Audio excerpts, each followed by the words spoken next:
Bien, bienvenidos en el día de hoy. Vamos a estudiar el libro de Mateo, Matillá, ¿ya? El libro de Mateo es un libro que es muy importante, que está obviamente en el Nuevo Testamento. Vamos a leer un poco a ver qué nos dice la Reina Valera como introducción con respecto al libro de Matillá, ¿verdad? De Mateo. A ver ahí. Dice así, según lo que dice la introducción de la versión Reina Valera, ¿ok? Aunque ahí yo les voy a mostrar varias versiones. La versión de Shem Tov, una versión polémica para la gran mayoría de los creyentes cristianos, ¿verdad? Pero es importante de tener en cuenta.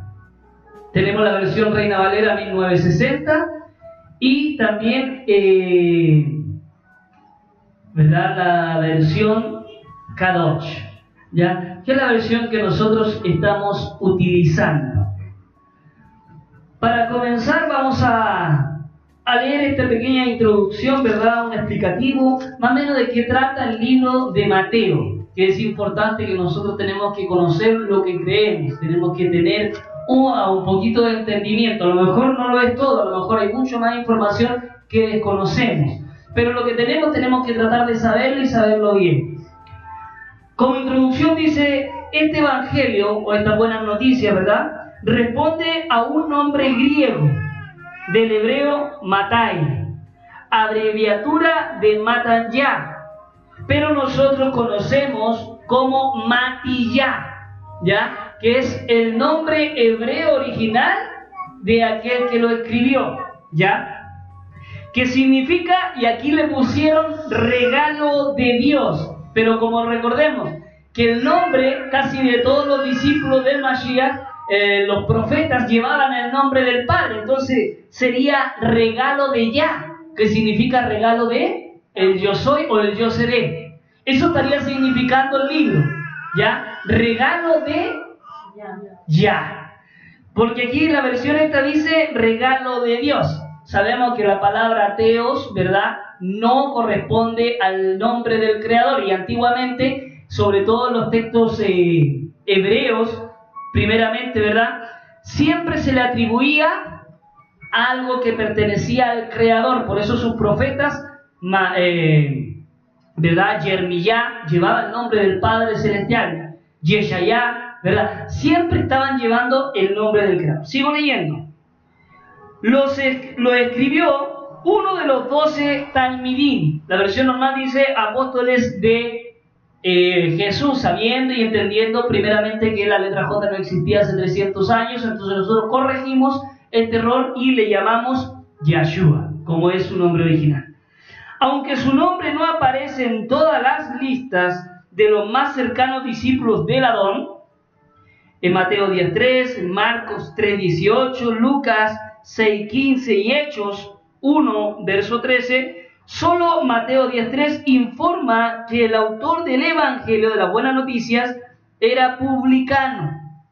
Ya, Mateo se encontraba sentado en el puesto que correspondía al cobrador de tributos públicos en Capernaum, ya, cuando el Adón lo llamó, según lo que dice Mateo 9.9. En los pasajes paralelos de Marco y Lucas, a este Talmidim se le llama Leví, ¿ya? Así se le conoce. O sea, Mateo o Matillá, Metanyá, como dicen algunos, ¿verdad?, se le llamaba Leví. Y el primero añade la frase, hijo de Alfeo, ¿ya? En Marcos 2.14, Lucas 5.29, sin duda, se ha de ver en Mateo Leví un nombre doble, ¿ya? Como que tenía dos nombres, ¿ya? Fuera de los contextos mencionados, no hay otra referencia personal a Matillá, ¿ya?, a Mateo, en el Nuevo Testamento, en el Brit Hadashah, Pacto Renovado. Sin embargo, muy temprano en la tradición cristiana, encontramos referencia a este Talmidim, a este apóstol. El origen y el contexto, según lo que escriben de él. En los primeros siglos, después del Mashiach, Matiyá se distinguía como el más leído e influyente de los 4 evangelios o las buenas noticias. En la mayoría de las listas del libro del Nuevo Testamento, Mateo aparece en primer lugar. 2 detalles nos inclinan a creer en la paternidad literaria de Matiyá o Mateo. 1. En 10:3 se llama a Mateo el publicano. O sea que a Mateo, aparte de decirle Mateo, le llamaban el publicano, ¿ya? Cosa que él mismo hubiera podido hacer, pero no otros. Compárese con Marcos 3:18 y Lucas 6:15, donde falta este epíteto. Como punto 2, en Mateo 9:10 se localiza en el banquete de Mateo sencillamente en la casa, como si fuera su propia casa, mientras los otros sinópticos en Marcos 2:15 y en Lucas 5:29 usan en su casa, refiriéndose directamente a la de Mateo o entre paréntesis Leví, ¿ya? Con todo, debemos de reconocer que el problema no ha sido del todo resuelto. La composición de Matiyá tiene sus raíces en el mismo universalismo del mensaje de Yeshua, porque desde el principio fue necesario explicar a los Yahudim o judíos que su fe, tradicionalmente limitada a Israel, ahora sería compartida con los Goyim, gentiles. Recordemos que la fe del creyente Yahudim o judío que aceptó al Mesías sigue siendo la misma, no cambia, sino que ellos, como judíos, reconocen al Mesías que estaba escrito ya en las Escrituras. No es que vengan a crear una nueva forma de creencia, sino que la misma pero con el Mesías. ¿Ya? Se tiene que tener muy en claro eso.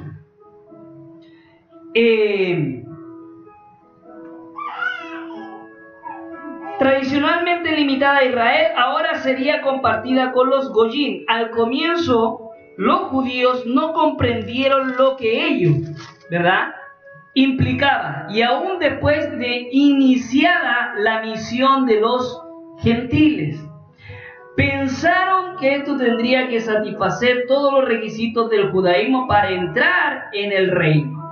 Sin embargo, nosotros vemos que para poder entrar en el reino se necesita la fe en Yeshua, y esa fe va a llevar al creyente a cumplir cada uno de los mandamientos que el Mesías estipuló, que los vamos a ir viendo, ¿ya? Y nos vamos a dar cuenta a través de este libro que el Creador no viene a abrogar ninguno de los mandamientos, ¿ya?, sino que viene a darle un cumplimiento profético a través del Mashiach Yahshua, acercándonos el mismo Yahshua al Padre a través de él, ¿ya?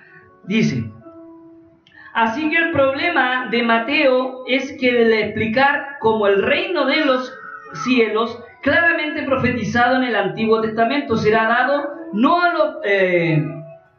a los que rechazan al Mesías, sino a todos los que reciben a Yeshua como Adón y produzcan los frutos del reino. Recordemos que estaba escrito del Mesías que él iba a venir, ¿ya?, y iba a dar salvación y vida eterna. Malaquías también lo menciona, ¿ya? Además, puesto que Yeshua se constituyó como el Adón de los Shamayim, de los cielos de agua, traducido cielos de agua en la palabra Shamayim, y de la tierra, ¿ya?, era preciso proclamar su señorío universal a todo el mundo. Aunque la necesidad de escribir estas buenas noticias se hizo evidente del tiempo del Mashiach, no fue sino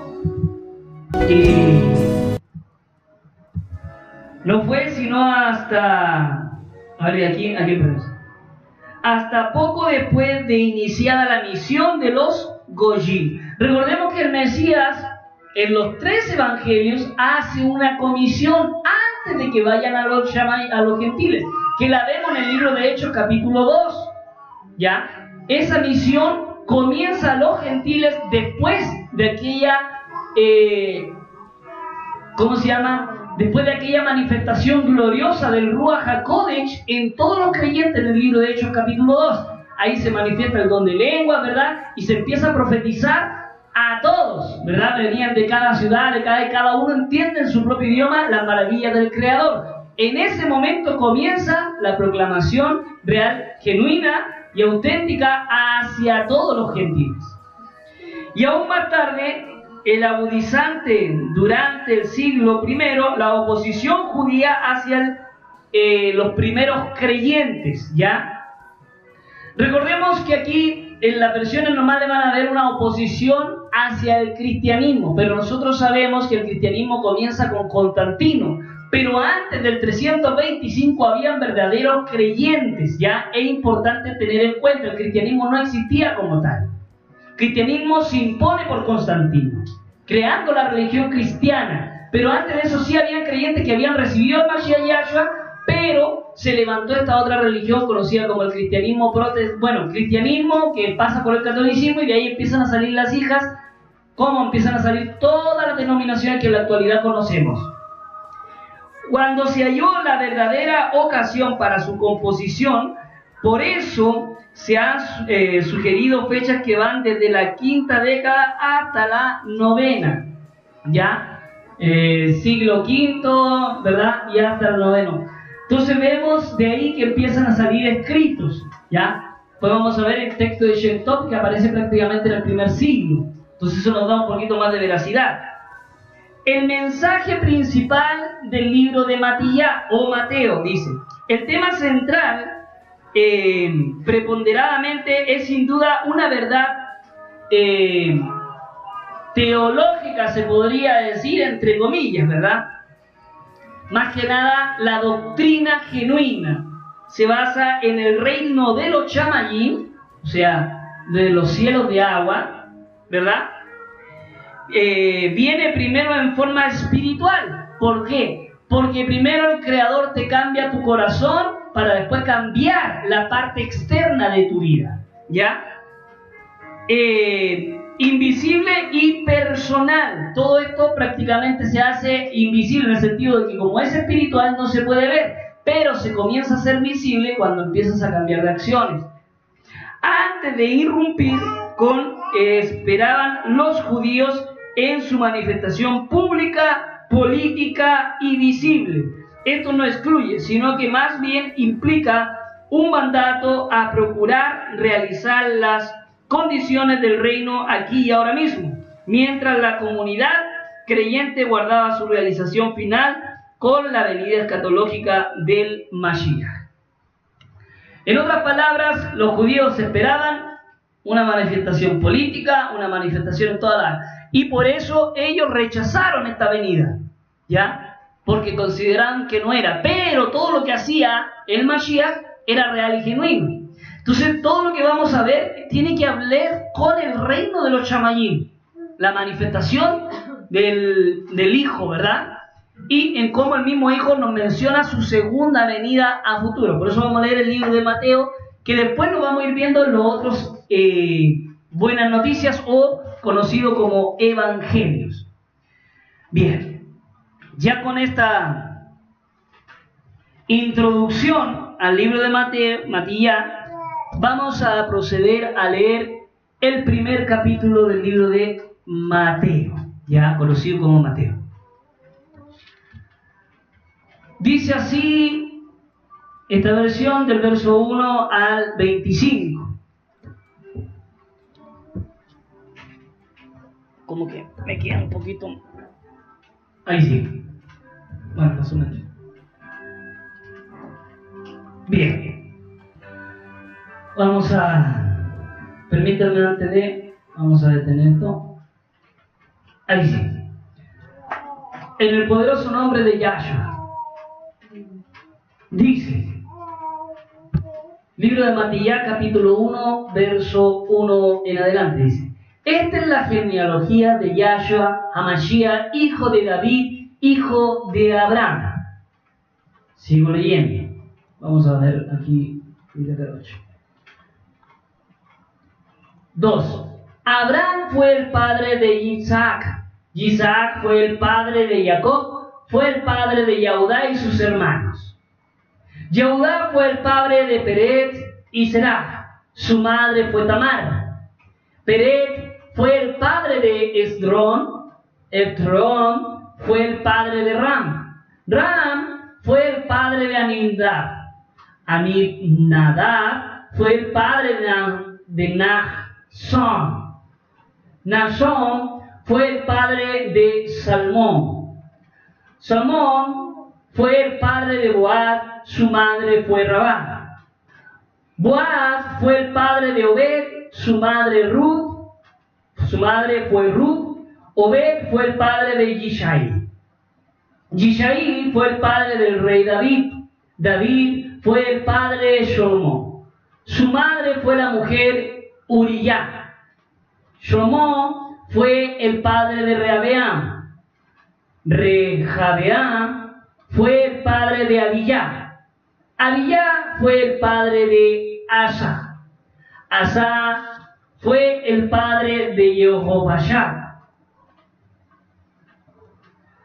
Jehoshaphat fue el padre de Joram. Joram fue el padre de Uzziah. Uzziah fue el padre de Jotam. Jotam fue el padre de Ahaz. Ahaz fue el padre de Hizquiyá. Hizquiyá fue el padre de Menashe. Menashe fue el padre de Amón. Amón fue el padre de Josías. Josías fue el padre de Jehanyá, Conillá, Jehoyajim y sus hermanos en el tiempo del exilio de Babel. Sigo leyendo. 12. Después del exilio babilónico, Jehanyá fue el padre de Shealtiel. Shealtiel fue el padre de Zerubabel. Zerubabel fue el padre de Abiud. Abiud fue el padre de Abner. Abner fue el padre de Eliakim. Eliakim fue el padre de Asur. Asur fue el padre de Sadoc. Sadoc fue el padre de Yayim. Yayim fue el padre de Eliú. Eliú fue el padre de Eleazar. Eleazar fue el padre de Matán. Matán fue el padre de Jacob. Jacob fue el padre de Yosef, el esposo de Miriam, de quien nació Yeshua, quien fue llamado Mashiach. De manera que hubo 14 generaciones desde Abraham a David, 14 generaciones desde David al exilio babilónico, y 14 generaciones desde el exilio babilónico al Mashiach. Esta es la forma que el nacimiento de Yeshua se llevó a cabo cuando su madre Miriam estaba comprometida con Yosef. Antes de que ellos se casaran, él halló que estaba embarazada por obra del Ruach HaKodesh. Su futuro esposo, Yosef, era un hombre justo, así que hizo planes para romper el compromiso secretamente, antes de ponerla en deshonra pública.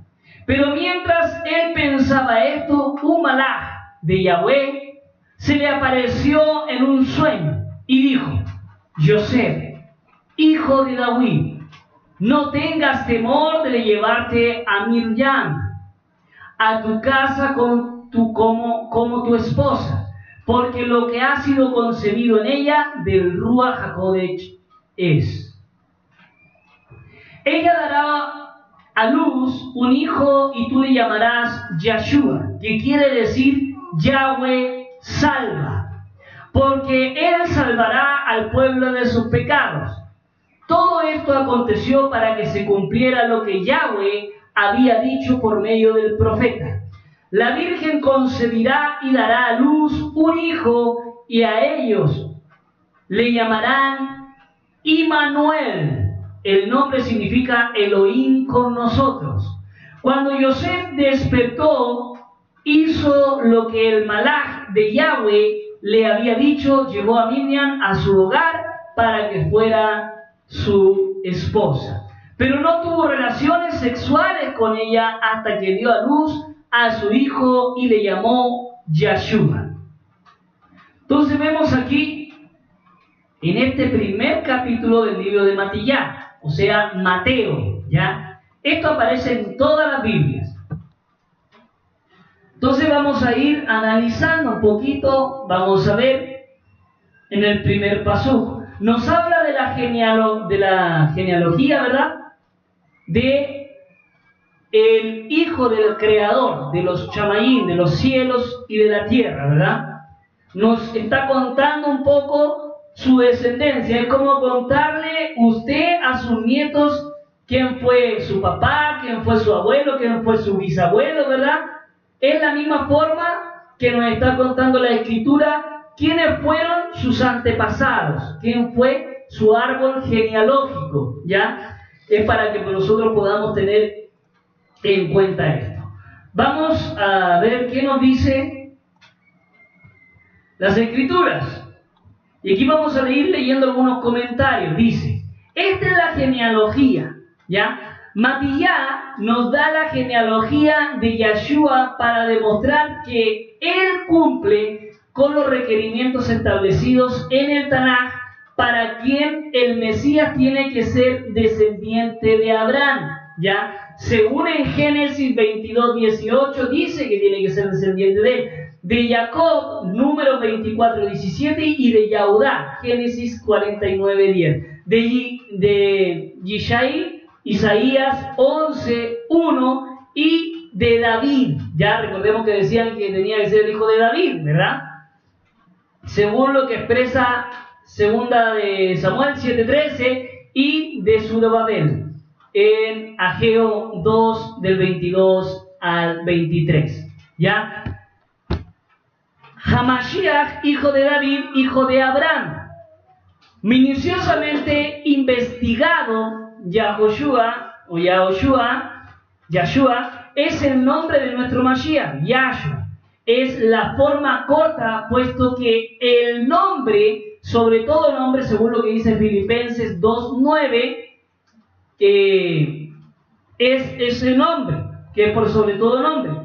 Yeshua ni Yeshua, y puede ser porque en las Escrituras aparece otro con ese nombre, ¿ya? Yehoshua tampoco podría ser, porque también las Escrituras mencionan a otras personas.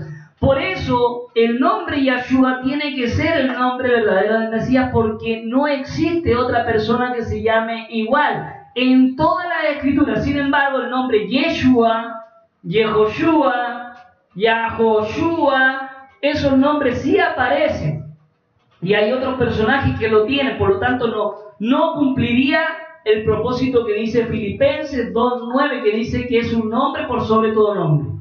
Es más, menos sería Jesús, por las razones de que la letra J no existía, aparte que es un nombre hebreo que el Creador le puso, no le puso un nombre griego, ¿ya? El nombre Jesús es relativamente nuevo. Y aparte, millones de personas se llaman Jesús. Y ese es otro problema, porque la Escritura dice que es un nombre que está por sobre todo nombre, significa que nadie más lo tiene. Es único.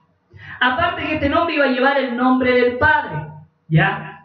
Sigo leyendo el verso 2. Abraham fue el padre de Isaac, ¿verdad? De Isaac, como le llamamos. Isaac fue el padre de Jacob, ¿verdad? Jacob, ¿verdad? Fue el padre de Yahudá y sus hermanos. Recordemos que Jacob después se conoció como ¿quién? Israel. O sea, Jacob se llamó Israel. ¿De dónde salieron las 12 tribus de Israel? Que habla de las 12 puertas, que habla de los 12 talmidín, discípulos, ¿verdad? Que habla siempre en un contexto de 12, habla de los 144.000, pero si nosotros lo dividimos son 12 al final, 12.000 de cada tribu. Entonces nos da un total, siempre un número simbólico. Y sigo viendo el verso 3. Verso 3 dice: Yahudá fue el padre de Peret y de Zerah. Su madre fue Tamar. Peret fue el padre de Esrón y Esrón fue el padre de Ram. Y aquí nos vamos a detener al comentario. Yahudá tuvo relaciones sexuales con su nuera, según lo que expresa Génesis 38. De ahí salieron Peret y Zerah. ¿Ya? O sea que hubo Yahudá, recordemos que Yahudá fue un personaje, ¿verdad?, de las escrituras, Judá que le llamaron, ¿verdad?, uno de los 12 hermanos, y tuvo la relación sexual con, ¿quién fue? La nuera. Con la nuera. Vamos al verso 4. Ahí cometió pecado. Pues no se le contó. ¿Ya? Porque hay que recordar que en la antigüedad la forma de vivir era muy distinto. Porque podríamos decir que Jacob, ¿verdad? O Jacob fue, ¿verdad?, que tuvo que esperar por 7 años y después se casó con la otra Hermana. ¿Cometió pecado? Pregunto yo. No cometió pecado porque dentro de la ley bíblica estaba permitido. El problema es que tenía que sustentar a las dos. Y su suegro lo engañó, ¿verdad? Le hizo que se acostara con su hermana. Y posteriormente dijo, no, pues quédate otros 7 años trabajando. Y de ahí recién le entrega, las dos fueron esposas. Dentro del pueblo hebreo estaba permitido, pero, como dice la ley, este personaje que tenía estas dos, lo que tenía que cumplir con el mantenimiento de ellas dos. Eso es lo que explicaba la ley, pero no nos vamos a meter en ese tema, ¿ya? Ese es otro rollo. 5. Salomón fue el padre de Boaz, su madre fue Rabá. Boaz fue el padre de Obed y su madre fue Ruth. Obed fue el padre de Yishaí. Aquí vemos que Rabá, una que no fue israelita, o sea, no formaba parte del pueblo de Israel, vino a Israel y escondió a los espías. O sea, como dice aquí, Rahab, ¿verdad?, fue la que ayudó a esconder a los espías del pueblo de Israel. 6. Yishaí fue el padre rey de David. David fue el padre de Salomón. Su madre fue mujer Uriyá. Y aquí vemos, Uriyá estaba en el ejército de David y era un hití, de los hititas, ¿ya? Bathsheba se casó con David y fue considerada israelita. ¿Por qué? Porque ella después adquirió los mandamientos del Creador, comportándose como una mujer esposa de David, pero basándose siempre en los mandamientos. Recordemos que la ley del Creador es para el pueblo, pero también para el extranjero, para la viuda, para cualquiera que se quiera acercar al Creador. Y cuando se acerca, adquiere los mandamientos. Es como cuando usted se va a otro país y usted no va a llegar a hacer lo que usted quiere a otro país. Usted va a adquirir las leyes de ese país y usted las va a tener que cumplir, porque si no va a pasar en la cárcel. En el pueblo del Creador acepta cualquier persona, pero esa persona que llega al pueblo de Israel tiene que adquirir los mandamientos y las leyes que lo conducen, ¿ya? Por eso fue considerada, porque ella respondió a estos mandamientos. Salomón fue el padre de Rehaben, o Salomón, como ustedes lo conocen. Rejabén fue el padre de Abiyá. Abiyá fue el padre de Asa. Asa fue el padre de Jehoshafat, y Jehoshafat fue el padre de Joram. Joram fue el padre de Uziyá. Obvio que no nos vamos a meter tanto en todo esto, ¿verdad? Solamente estoy leyendo. Uziyá fue el padre de Yotam. Yotam fue el padre de Ahazá, de Ezequías, ¿verdad? Ahazá fue el padre de Hizquiyá. Hizquiyá fue el padre de Menashe, y Menashe fue el padre de Amón. Amón fue el padre de Yoshiyá. Si se fijan, casi todos terminan en ya. Antiguamente se les consideraba, porque el otro dice Josías, ¿verdad? Y aquí le llaman Yoshiyá. ¿Por qué? Porque llevaban el nombre del Padre Celestial, el término ya. Recuerden que siempre cuando esté el término ya, o Yael, o él, que terminen con él, se están refiriendo al Creador. El término él, el término ya, siempre va a estar refiriendo al Creador. Verso 11. Yoshiyá fue el padre de Yenhanyá, o con Niyá, Jehoyajim, y sus hermanos en el tiempo del exilio a Babel. O sea, todo esto fue en el exilio de Babel. ¿No se ve? ¿Ahí? ¿Ahí sí? Ok, ahí sí ya se ve en la pantalla. Entonces vemos que todo esto fue en el tiempo del exilio, ¿ya? Todo esto que ocurrió.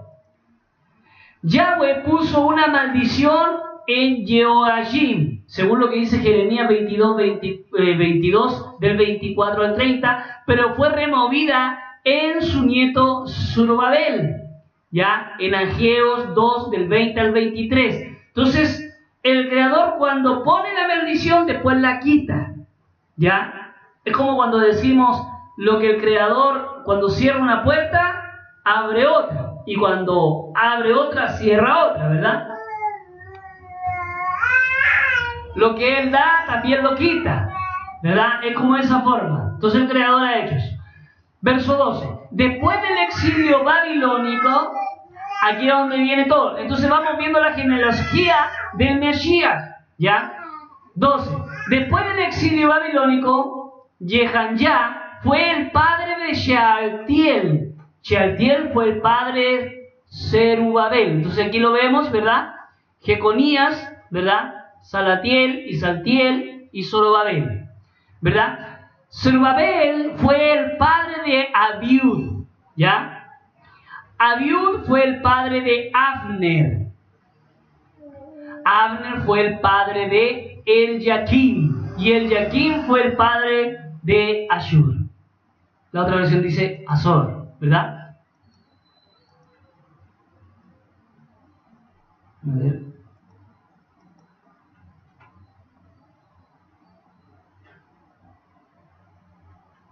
Sigo leyendo. 14. Azur fue el padre de Zacot. Sadoc fue el padre de Yajim. Yajim fue el padre de Elihud. 15. Elihud fue el padre de Eleazar. Eleazar fue el padre de Matán. Matán fue el padre de Jacob. Seguimos. Jacob fue el padre de Yosef, el esposo de Miriam. Y aquí es donde ya entramos al plano donde ya casi va a entrar el Mashiach, ¿ya? Entonces vemos que Jacob fue el padre de Yosef. Y Yosef, que nosotros lo conocemos por José, fue el esposo de Miriam, que le han traducido como María. Entonces vemos que aquí el esposo de Miriam, ¿verdad? ¿De quién nació Yahshua? Quien fue llamado Mashiach. Pero en el árbol genealógico, Miriam es la que trae la descendencia directa. O sea, como le conocen, María. De ahí proviene. Pero ¿qué decían los judíos? Que era nacido de una fornicación. Y que no provenía, ¿verdad?, de la tribu de Dan. Por eso lo rechazaron. Este fue el causal del rechazo de que no fuera el Mashiach. A pesar de que el Mesías cumpliera cada uno de los escritos en la ley, en la Torá y en los profetas. Estaba escrito de él. ¿Ya? Por eso en una parte le dice a los mismos Yahudim, si vosotros creyeran a la ley de Moisés, creerían que yo soy. Ya, que lo vamos a leer más adelante, este mismo va a salir. Porque los judíos no creían que Yahshua proviniera de, primero, ni de la tribu de Yahudá, segundo, ni que fuera de la, ¿cómo se llama?, la genealogía de David, y tampoco, ¿verdad?, que proviniera de Abraham, ¿verdad? Pero el mismo Mashiach le dice, si vosotros creyeran a los escritos de Moshe, creerían que yo soy. Y el problema esencial, ¿por qué lo rechazaron? Fue precisamente porque ellos consideraban que Miriam o María, ¿verdad?, venía prácticamente de una fornicación. Por eso le llamaron bestia, y después lo vemos en los escritos romanos, cómo se burlaban de él, llamándole el caballo, o el dios caballo. ¿Ya? Que incluso los hallazgos pictográficos encontramos eso, que existe esa realidad, ¿ya? Porque se burlaban de él, y por eso le cambiaron el nombre, que hoy la gran mayoría lamentablemente no quieren reconocerla.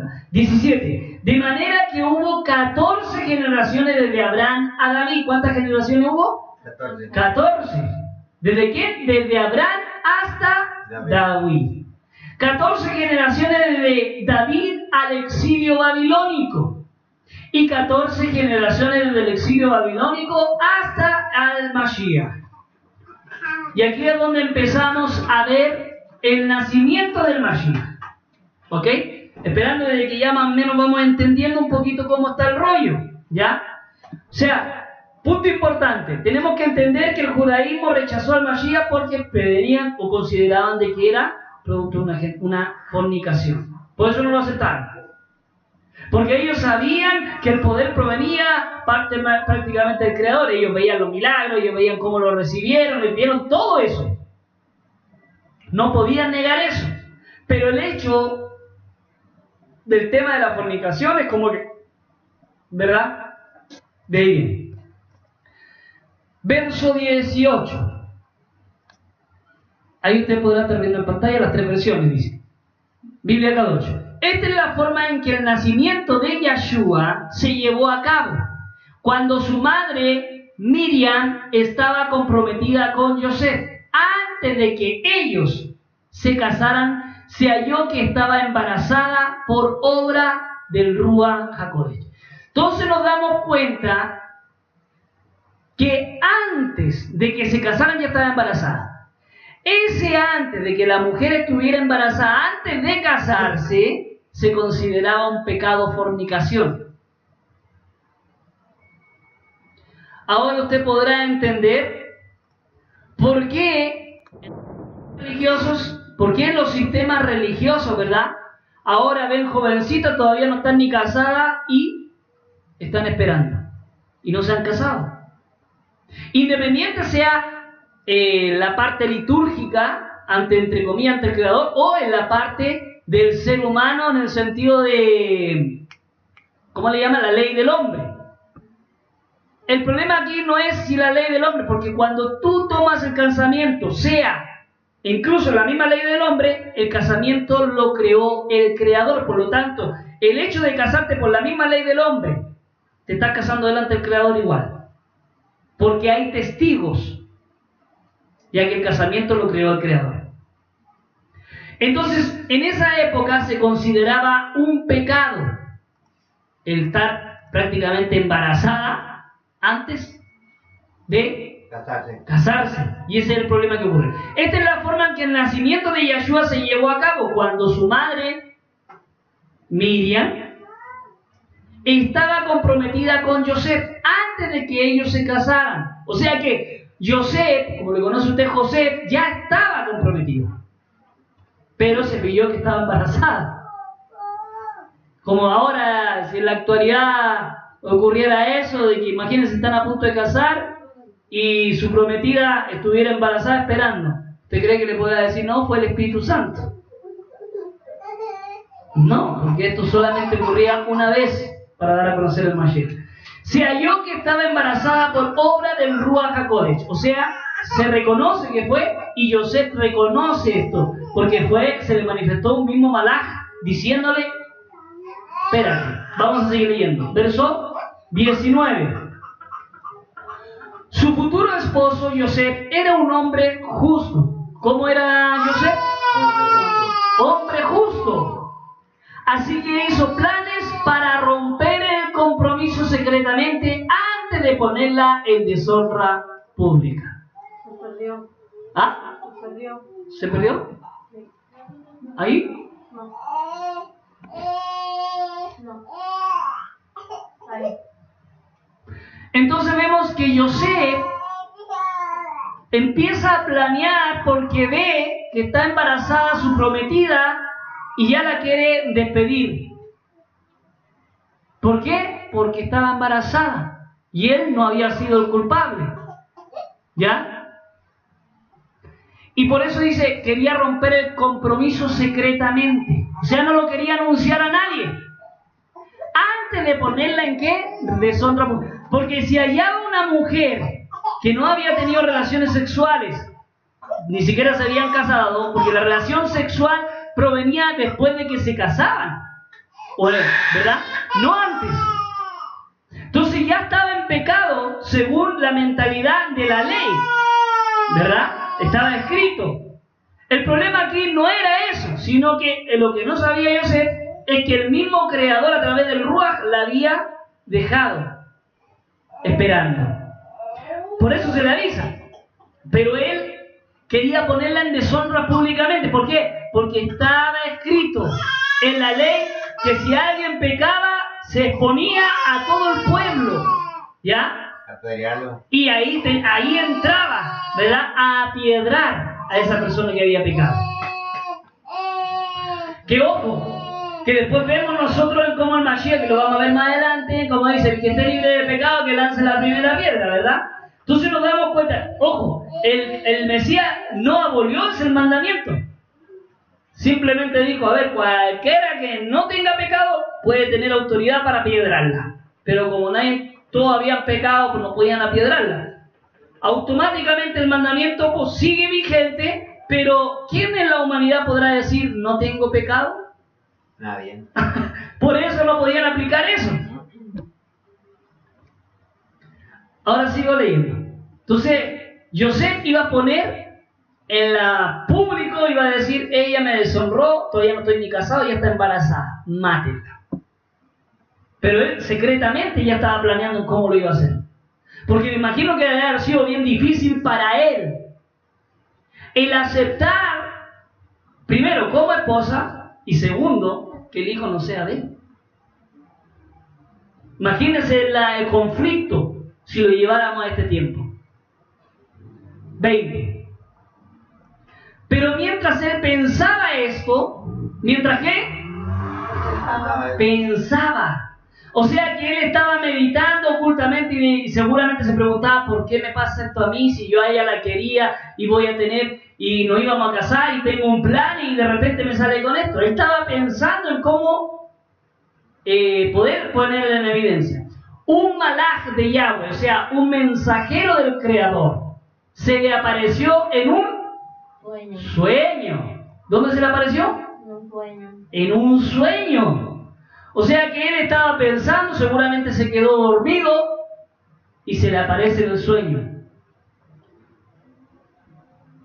Y dijo, Yosef, hijo de David, no tengas temor de llevarte a Miriam a tu casa como tu esposa. Imagínense, se le aparece en un sueño, me imagino que él estaba soñando, se quedó dormido, ¿verdad? Y de repente el sueño tan clarito como que si hubiera estado despierto. Porque lo que ha sido concebido en ella del Ruach HaKodesh es. O sea, no es que como quieran pensar los malintencionados de que el Todopoderoso tuvo relaciones. No, simplemente puso esa vida ahí. Y ya. ¿Cómo lo habrá hecho? No lo sé. Pero relación sexual no hubo. Algo puso en el vientre con el poder del Creador, porque Él no es un ser humano como para tener ese tipo de relaciones. No es hijo de hombre, ¿verdad? Entonces puso algo ahí y se lo revela a Yosef. 21. Y le dice, sigue hablando, ella dará a luz un hijo y tú le llamarás Yahshua. La otra versión dice Jesús, ¿verdad? Pero acá explica qué es lo que significa el nombre Yahshua, que quiere decir Yahweh salva.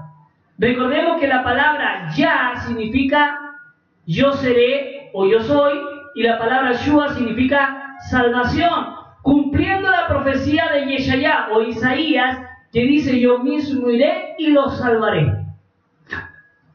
Por eso es tan importante el nombre. Pero acá la versión normal, que usted puede ver en pantalla, dice, y dará a luz un hijo y le llamará su nombre Jesús, cuando la letra J ni siquiera existía. Ya tenemos un problema. Ahora, al ver el nombre Jesús en el hebreo significa que un caballo. ¿Tiene relación esto con la salvación? No. ¿Cómo que un caballo ni siquiera salva un caballo? Incluso el libro de los Salmos, de los Cánticos, dice, ay de aquel que confía en las bestias como para salvación. Dando a entender, no, en un caballo como salvación. Y dice, porque Él salvará a su pueblo de sus pecados. Imagínense. Y aquí le ponen, en la versión Reina Valera, dice, porque Él salvará a su pueblo de sus pecados. O sea, que el nombre Jesús supuestamente significa porque salvará de sus pecados. Eso es lo que están intentando decir. Ahora, cuando nosotros nos vamos al griego no significa eso. Pero cuando nos vamos al hebreo a ver qué significa la palabra Jesús, significa aquí un caballo. Entonces no tiene consistencia escritural para demostrar que realmente sea el nombre verdadero. Pero cuando nos vamos al nombre Yahshua, que significa Yahweh salva, sí tiene consistencia. Es ahí donde está el engaño, ¿verdad? Por eso la Escritura dice que es un nombre por sobre todo nombre. El nombre Jesús lo tiene cualquier persona. Pero si la Escritura dice que es un nombre por sobre todo nombre, significa que nadie más lo va a tener. Solo uno, el primogénito, el único, ¿verdad? Sigo leyendo, 22. Todo esto aconteció para que se cumpliera lo que Yahweh había dicho por medio del profeta. O sea, que el nombre del Mesías ya estaba estipulado para que se cumpliera lo que ya había dicho el profeta. Lo que estaba pasando, lo que iba a concebir Miriam, era una profecía bíblica que se había escrito antes. Y leo el 23, dice, la Virgen concebirá y dará a luz un hijo. ¿Verdad? Eso es lo que dice. Verso 23. Vamos a ver qué nos dice el 23. Dice, la Virgen concebirá y dará a luz un hijo y ellos le llamarán Immanuel. ¿Verdad que aparece en su caso en toda la Biblia, verdad? El nombre significa Elohim con nosotros. La palabra El, ¿a qué se refiere? A Elohim. Pues no se refiere a la palabra Dios. Sin embargo, la vamos a ver en las traducciones con ¿qué palabra? Dios. Lo cual está errado. Entonces, dice, en otras traducciones ponen doncella, pero esto está equivocado, ¿ya? Porque no era una doncella, sino que una virgen. ¿Ya? Ellos aquí se refiere a los judíos, ya que estaba esperando al Mesías, pero ellos no lo reconocieron. Recordemos lo que ocurre en Juan 1, verso 11. Vamos a ver si, puedo ir a Juan. Juan, creo que es capítulo 1, verso 11. A ver qué nos dice. La versión esta dice, a lo suyo vino y los suyos no le recibieron. Pero hay otras versiones que también dicen, a los de su oficio vino y los de su oficio no le recibieron. ¿Por qué hago esta aclaración? Porque el pueblo sí le reconoció, la gente sí le reconoció, de hecho lo amaban, hacía milagros, toda la gente andaba detrás de él. Los únicos que no lo aceptaron fueron los Coanim, los sacerdotes, los que tenían el clérigo. Ellos fueron los que no lo aceptaron. Los que tenían el entendimiento, los que conocían de la palabra. Y muchos de los discípulos de estos rabinos. Entonces, si nosotros analizamos el texto, ¿verdad? Por aquí dice, y concebirá y dará a luz un hijo, y ellos, refiriéndose a un grupo de personas, ¿verdad? Le llamarán Immanuel. El nombre significa Elohim entre nosotros. Lo llamarán como título, pero no como nombre. ¿Qué dice ahí? Lo llamarán como título, pero no como nombre. Recordemos que habíamos leído que le pondría su nombre Yahshua, que significa Yahweh salva. ¿Ya? Por eso el término Yahshua. Pero nunca jamás Jesús. El error que lamentablemente muchos de nosotros creímos. Pero que ahora, como somos hijos del Creador y estamos dispuestos a reconocer el error, lo cambiamos modificando y aceptando la verdad. ¿Para qué? Para no perdernos. Verso 24. Cuando Yosef despertó, hizo lo que el malaj de Yahweh le había dicho. Llevó a Miriam a su hogar para que fuera su esposa. Imagínense, no lo dudó.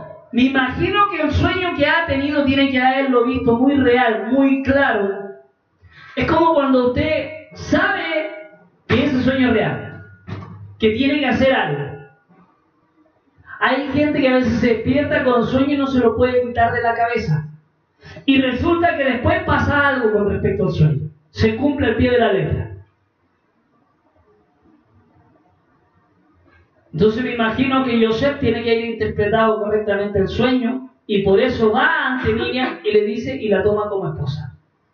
A pesar de que estaba embarazada. A pesar de que él en su corazón, en su mente, él estaba planeando en cómo deshacer y cómo hacerlo público.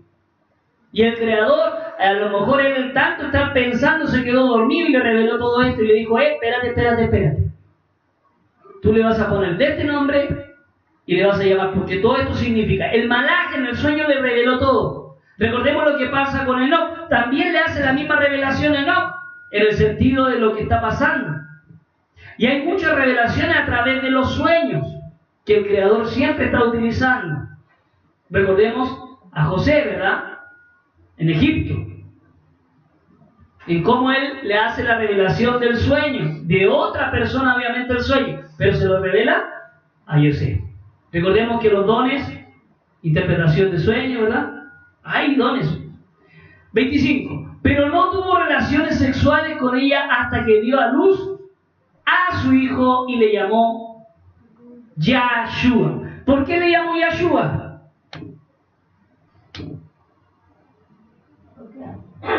Porque así el ángel le dijo que le pusiera. ¿Y qué significaba Yahshua? Porque le dio una explicación de por qué tenía que llamarle así. Porque dijo que él era el que iba a salvar al mundo. Porque él, el Creador, era quien iba a salvar. Por eso el mismo nombre que tenía el Hijo, ¿verdad? Tenía el nombre del Padre. Eso es importantísimo. Hoy, que lamentablemente el cristianismo no quiere aceptar. No quiere aceptar que el Hijo lleva el nombre del Padre. Por eso la misma Escritura dice que el que niega al Padre y el que niega al Hijo. ¿Por qué? Porque el nombre del Mashiach lleva implícito el nombre del Padre. Y lo mismo el nombre del Creador, en el sentido de que Él iba a salvar, anunciándolo a través de los profetas. Por eso el nombre de Jesús, incluso en la misma versión, en este mismo capítulo, nos podemos dar cuenta del error que tienen. Porque si usted se va en el idioma que fue escrito, se va a dar cuenta que ni siquiera la palabra Jesús significa eso. Que intenta decir la misma versión. Y ahí es donde tenemos el primer error en este libro de Mateo. Entonces tenemos punto 1. La genealogía que lleva las 14 generaciones, ¿verdad? Una tras otra, hasta llegar al Mashiach Yahshua. Pero también vemos en cómo comienza el nacimiento del Mashiach, pero el problema que hubo antes de conciliar a Miriam, prácticamente, ¿verdad? Yosef, que la iba a dejar, pero que el malaj de Yahweh se le presenta, y no solamente se le presenta, sino que le explica que estaba siendo concebida por el mismo Creador, pero que también ese nacimiento iba a tener un propósito de salvación y de vida eterna. Por eso la importancia de ese nombre, que no se tiene que llevar a la ligera. Mire que astuto es Satanás, el enemigo, el adversario, que desde este punto de vista ya intentó torcer las versiones que nosotros tenemos traducidas al español. Por eso la misma Escritura ya anunciaba que la verdad se iba a dar a conocer. Esta es una versión Reina Valera 1960, la que tengo en mis manos, ¿verdad? Pero al tener el conocimiento y al ir indagando ya nos podemos dar cuenta de la realidad. Por eso le estaba mostrando estas 3 versiones. Y aquí tenemos, obviamente que usted la estuvo aquí viendo, la versión de Shem Tov y la versión Reina Valera 1960, que también la versión Kadosh en paralelo. ¿Alguna duda, pregunta con respecto a este texto? Aquí lo interesante es de que también dice que José no la tocó durante todo el embarazo hasta después de que nació, y ahí ya fue donde concibió sus hermanos, ¿no? Es correcto. O sea, y después nos vamos a dar cuenta que efectivamente concibió a más hermanos. ¿Ya? Y es cierto, Yosef ni siquiera la tocó, porque la misma Escritura está diciendo, hasta que después tuvo, hasta que nació el Mashiach. ¿Por qué? Porque tenía que estar puro en todo, incluso hasta en el embarazo. Por eso no pudo tener relaciones.